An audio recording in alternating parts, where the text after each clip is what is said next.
게오르크 진멜의 명언. 우리는 하루에도 수많은 사람들과 스쳐 지나고 대화를 나누고 때로는 외로움을 느낍니다. 그런데 이런 일상 속 작은 만남과 관계들이 사회를 어떻게 만들어갈까요? 사람은 사회적 동물이라는데 정작 우리는 서로를 얼마나 깊이 알고 있을까요? 오늘은 일상의 사회학자라 불리는 게오르크 진멜의 명언을 통해 우리 일상 속 관계와 사회의 모습, 우리가 미처 몰랐던 사회의 숨은 모습을 함께 들여다보려 합니다. 게오르크 진멜은 19세기 후반에서 20세기 초에 활동한 사회학자, 철학자로서 사회를 하나의 고정된 구조체로 보기보다 끊임없이 변화하고 상호작용하는 인간관계의 네트워크로 이해했습니다. 그래서 거대한 사회구조보다는 일상적인 인간의 만남, 관계, 감정, 도시의 삶과 같은 세세한 부분에 관심을 가졌습니다. 지금부터 사회를 끊임없이 변화하고 상호작용하는 인간관계의 네트워크로 본 게오르크 진멜의 영감과 통찰력 넘치는 명언을 살펴보겠습니다. 믿을 수 없으면서도 우리가 진정으로 아는 것이 있다. 이것은 다만 믿을 수 있을 뿐이다. 그러나 알 수 없으면서도 믿을 수만 있는 것이 있다. 이것은 진정으로 아는 것이다. 궁극적인 최고의 객관적 가치는 주장할 수는 있어도 논증할 수는 없는 것이다. 독자적 가치란 논증해야 하는 것이지 주장해야 하는 것이 아니다. 인간의 가능성은 무한하다. 그러나 이것과 모순되는 듯이 보이지만 인간의 불가능 역시 무한하다. 이 둘 사이, 할 수 있는 무한과 할 수 없는 무한 사이에 인간의 삶이 있다. 이 세상을 살아가는 최고의 방편은 타협하지 않고 적응하는 것이다. 늘 타협하면서도 이에 따라 아무런 적응에도 이를 수 없는 것은 가장 불행한 소질이다. 예술은 세계와 인생에 대한 우리의 감사다. 돈은 어떻게든 무차별화되고 외면화되는 모든 것의 상징이고 원인이다. 그러면서도 돈은 개인의 가장 고유하고 내면적인 것을 지켜주는 수문장이기도 하다. 경멸받는다는 것은 때때로 소인이 그래도 자기가 어떤 높이에 서 있다는 느낌을 품도록 만든다. 자기 자신에 적응하지 않고 헤매며 자아의 자유로운 특수성과 자연현상에 닫힌 법칙성 사이를 잇는 것이 둘 있다. 전자에서 태어나는 것에 행위 또는 행동이 있으며 후자에서 태어나는 것에 운명이 있다. 자연과학은 가능한 필연성을 지향하고 종교는 필연적인 가능성을 지향한다. 자연과학이 어두운 사실을 밝은 사실로 환원시키려 하는 데에 반해 형이상학은 밝은 사실을 어두운 사실로 환원시키려 한다. 몇몇 위대한 사상만은 정말로 자기 것으로 만들어 두어야 한다. 밝아지리라고는 생각하지도 못했던 먼 곳까지 그것이 빛을 던져 주기 때문이다. 경박함과 무료함 이외의 것이라면 무엇이든 참을 수 있다. 그러나 대다수의 많은 사람은 무엇이든 하나에 빠지는 일 없이 다른 하나를 피하는 것이 불가능하다. 관용 속에는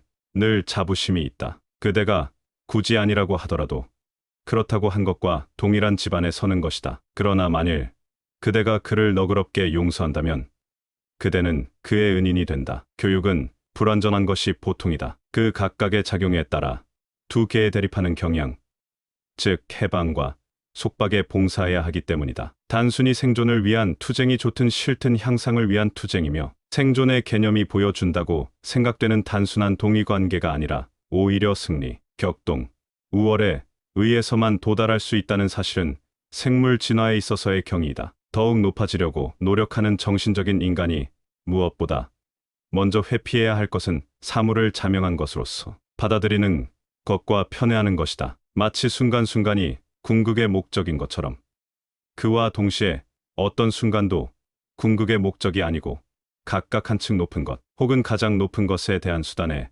지나지 않는 것처럼 인생에 대처해야 한다. 우리는 스스로 이해하지도 못하고 이해할 수도 없는 것, 이를테면 인과율, 공리, 신, 성격들의 사물을 환원했을 때에야 비로소 이것을 진실로 이해했다고 믿는다. 사람의 마음이란 쓸모없는 수단에 의한 최대의 우주적인 시도이다. 사람이 다름에 따라 시간의 길이가 다른 것처럼 민족에 따라서도 시간의 길이는 다르다. 여기서 많은 결과가 생긴다. 사람이 쾌락을 알 때 쾌락은 이미 그 고개를 넘어서고 있다. 그러나 비애는 그때야 겨우 그 고개에 이른다. 아마도 인생의 가장 무서운 징후는 사람들이 이것에 기대어 인생을 견뎌내고 있는 것, 행동 양식, 기쁨, 신념일 것이다. 인생을 살아나가기 위해 인간이 얻는 것, 이상 인간으로서의 수준의 깊이를 보여주는 것은 없다. 예술가는 논리학자가 할 수 없는 것을 한다. 말하자면 개념의 내포를 잃지 않고 외연을 확대할 수 있다. 예술과 종교의 공통점은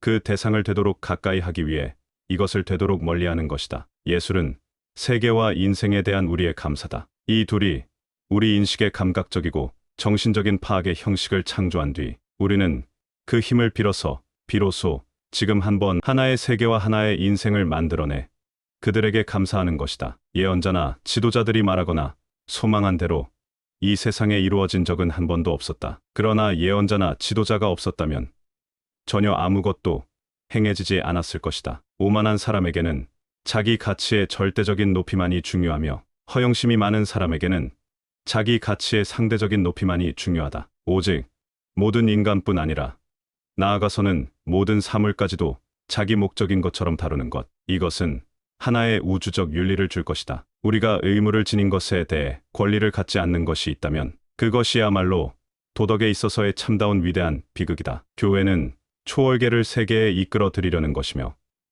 철학은 세계를 초월계에 이끌어 들여야 하는 것이다. 많은 사람들은 우울 속에서 생활한다. 높은 곳에 오른 사람은 밝음과 어둠 속에서 산다. 우울이란 밝음과 어둠 사이에 있는 흐릿한 발전 없는 혼돈이다. 몇몇 위대한 사상만은 정말로 자기 것으로 만들어 두어야 한다. 밝아지리라고는 생각하지도 못했던 먼 곳까지 그것이 빛을 던져 주기 때문이다. 무릇 사람은 달이 차서 태어나지만 달이 차기 전에 죽고 만다. 무릇 정의라는 것은 마지못해 나온 것, 즉 기계적인 조정 수단일 것이다. 개개의 정당한 것을 인식하는 것은 불가능하거나 드문 일이기 때문이다. 유혹한다는 가능성만큼 우리를 유혹하는 것은 없다. 음악과 연애는 인류의 행위 가운데 절대적인 의미로는 쓸모없는 수단에 의한 시도라고 불러서는 안 되는 유일한 것이다. 이 세상을 살아가는 최고의 방편은 타협하지 않고 적응하는 것이다. 늘 타협하면서도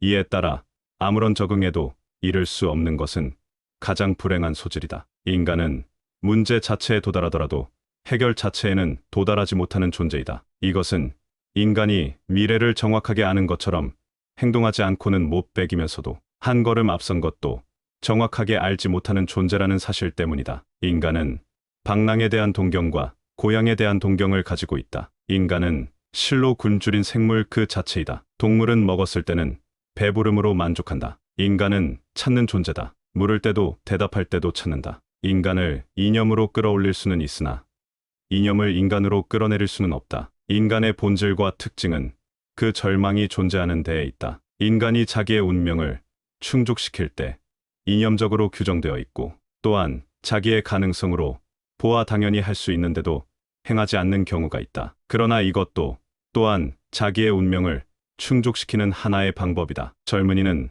모든 개개의 표현 속에 인간 전체의 불가사의한 현재를 갖고 있다. 젊은이에게 있어서는 모든 것이 미래로 향하여 나아가고 있으며 지나간 것은 하나도 그 장소에 머물 수 있을 만한 무게를 갖고 있지 못하므로 또 이처럼 미래로 들어가는 것은 현재를 통해서만 가능하므로 젊은이는 마치 하나의 점처럼 거기에 언제나 생명의 전체가 모여 있는 것이다. 인류의 고통이 거의 그 철학 속에 들어있지 않은 것은 이상하다. 정신의 자유란 것은 정신에 의한 구속을 이루는 것이다. 왜냐하면 모든 자유는 곧 지배를 의미하기 때문이다. 정열에 져서 객관성을 잃지 않도록 하기 위해서는 결국 예의를 아는 사람이면 된다. 그러나 객관성 때문에 정열을 잃지 않도록 하기 위해서는 윤리적 의지만으로는 안 된다. 인기 있는 사람은 늘 이기주의자이다. 일에 꾸준히 노력하는 사람은 많으나 그 가운데 일이 꾸준히 노력한다고 말하는 사람은 적다. 젊은이가 주장하는 것은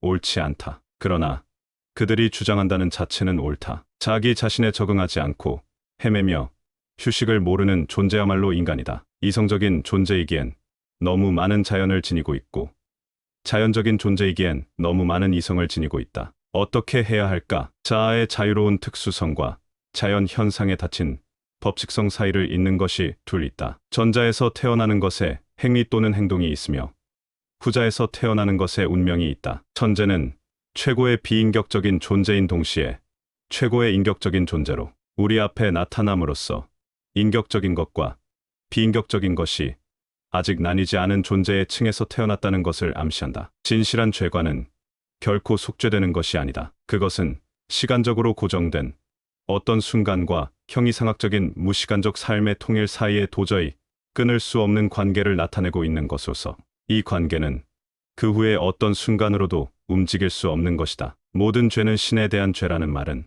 누군가 자신의 죄를 용서할 수 있을 것 같은 사람을 찾으려고 하는 절망적인 방법이다. 고통에 의한 속죄는 참으로 비교가 안 되는 두 요소를 저울로 재려고 하는 아주 외적이고 기계적인 것이며 하나의 천박한 자기기만이다. 주정뱅이의 절제는 묘한 것이지만 무서운 일은 술 마시지 못하는 사람이 만취하는 것이다. 증명할 수 있는 모든 것은 논쟁할 수 있는 것이다. 논쟁의 여지가 없는 것은 다만 증명할 수 없을 뿐이다. 철학자는 모든 사람이 아는 것을 말하는 사람이어야 한다. 그러나 종종 그는 모든 사람들이 그저 무심코 말하는 것을 아는 사람이다. 철학자에는 세 범주가 있다. 우선 첫 번째 사람들은 사물의 심장의 고동 소리를 듣고, 두 번째 사람들은 사람의 심장의 고동 소리만 들으며, 세 번째 사람들은 개념의 심장의 고동 소리만 듣는다. 그런데 철학 교수들이 속한 네 번째 범주는 문헌의 심장의 고동 소리밖에 듣지 못하는 사람들이다. 추한 것에 익숙해져 있는 경우와 아름다운 것에 익숙해져 있는 경우,